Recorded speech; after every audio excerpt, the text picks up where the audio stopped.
সম্মানিত দর্শক, খেয়াল করেছেন কিনা আমি একসাথে কিন্তু ৩টা লাইন, এই লাইন, এই লাইন এবং এই লাইন, ৩টা লাইন কিন্তু একসঙ্গে পরিষ্কার করতেছি।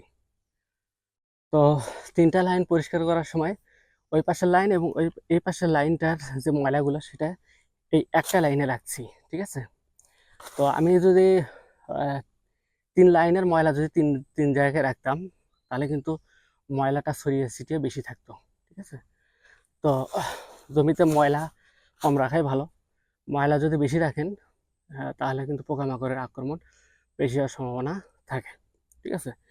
তো আরেকটা সুবিধা কি, এই ময়লাগুলো যখন আমি একত্রিত করলাম এগুলো কিন্তু ফেলে দেওয়ার সুবিধা, ঠিক আছে?